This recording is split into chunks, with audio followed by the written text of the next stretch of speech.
Intuitive eating. Should you do it? Should you not? I'll go over some of the pros and cons about this way of eating. But before I go into that, if you haven't checked out my intuitive eating explained video, then please go see that video first as I talk about what it is and also some tips about how you can get started. Without further ado, let's get into today's video. Let's go with the pros first. Number one is that it focuses on your overall health, ranging from your mental, emotional, and physical health. Without constantly focusing on your body weight, if you're losing weight, if you look good enough, what your body image is like, you actually get to focus on the actions, the behaviors, and the things in your life that actually make you feel good. It totally makes sense that doing things that make you consistently feel good is actually going to promote your overall health. There's a lot more to health than weight loss and attaining the ideal body image, and intuitive eating helps us realize that and also helps us adopt a lifestyle that can abide by that perspective. Pro number two is that it eliminates food rules and it eliminates the concept of good and bad foods, removes morality, guilt, and shame from the food choices that we do make. Improving our relationship with food is a great step towards building better eating habits. Intuitive eating provides the framework for which longtime dieters may be able to recover from disordered eating that they may have picked up through their years of going from diet to diet. Pro number three is that there's a great reliance on your body's own internal hunger cues. Learning how to eat intuitively is going to increase your awareness of what your actual hunger feels like. That awareness is going to help you distinguish whether your appetite is being triggered by an environmental cue, a social cue, or an emotional cue. Learning about these different cues that trigger you is actually going to help you come up with better strategies on how to satisfy your needs without the use of food. Pro number four is that it encourages you to look at your body in a positive light. It is so important to learn how to appreciate your body for what it is now versus what it could be in the future. As much as we think that we can control the way that our body looks, there are some things that we just can't change. That can be due to the cards that we were dealt at the beginning of our lives.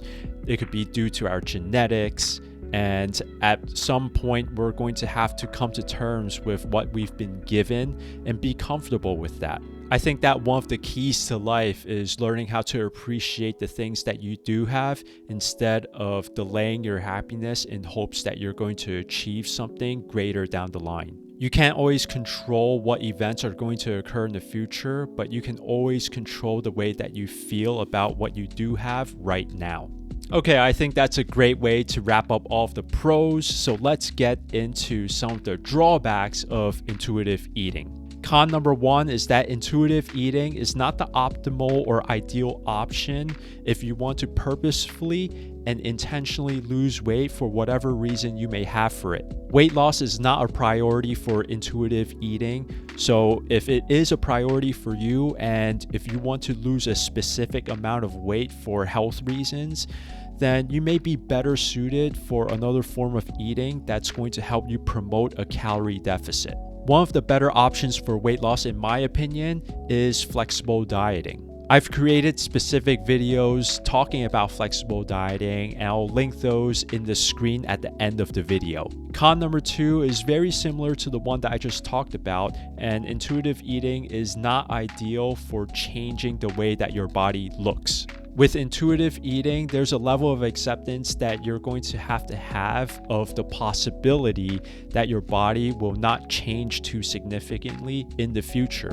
And you're just gonna have to be okay with that. Given what I've said about intuitive eating not being the ideal option for losing weight or changing the way that your body looks, I am not saying that you won't be able to achieve those results if you do choose to eat intuitively. If you're eating mindfully and if you're eating according to your hunger, there's probably a high possibility and a high chance that you may eat less than you normally would eat, therefore contributing to a calorie deficit, therefore contributing to some weight loss. However, without tracking and monitoring, it's going to be difficult to hit specific goals related to weight loss and specific body composition metrics as well. The ultimate goal of intuitive eating is to return back to a healthy weight that's appropriate for your body.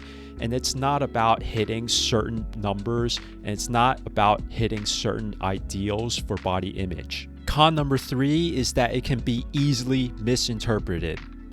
Intuitive eating, someone might think that it may be eat whatever I want whenever I feel like it.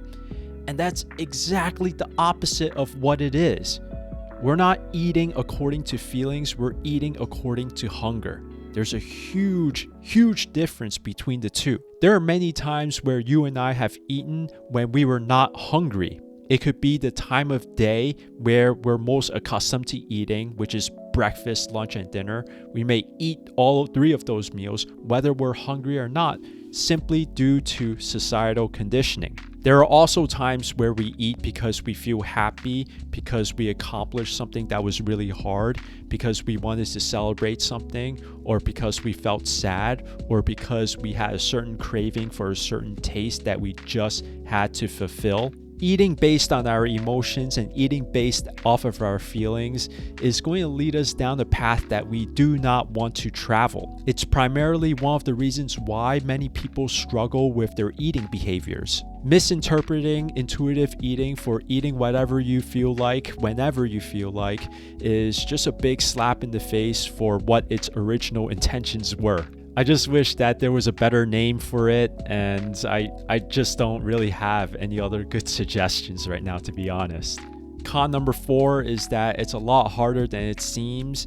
It takes a lot of practice and it takes a lot of awareness in order to eat intuitively. You have to remain mindful throughout the day to distinguish what your true hunger is versus something else that may be triggering your appetite. What's challenging is that in the situations where you encounter fake hunger, you're going to have to come up with different solutions in how to satisfy those particular needs. Let's say that there may be a particular emotion that you use food to cope with.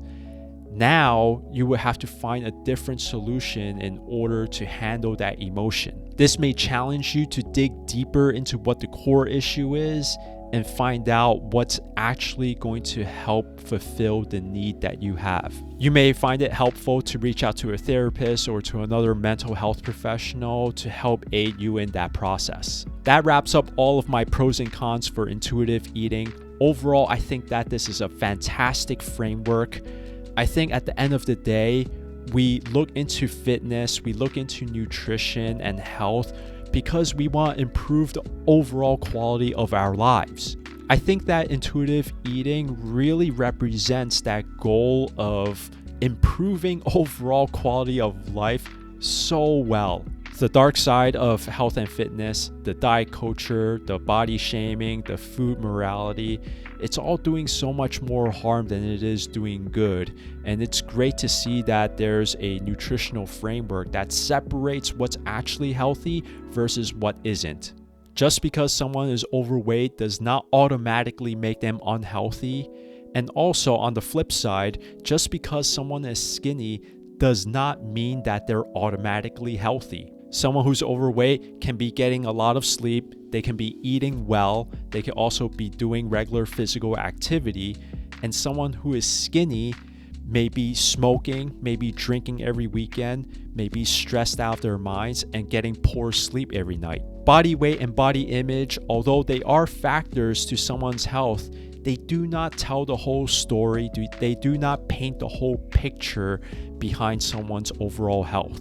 I think that at some point in everyone's health journey, that we should recognize that as being true. With all of that being said, is intuitive eating something that you want to try out? If yes, let me know in the comments down below. Also, if you have any questions on anything that I said in this video, please leave those questions down in the comments below as well. If you found value out of this video, then please consider liking this video and subscribing to my channel for more content just like this. Also, check out the videos on the next screen, including my video on flexible dieting for those of you who are interested in weight loss. and I will see you in the next video. Peace.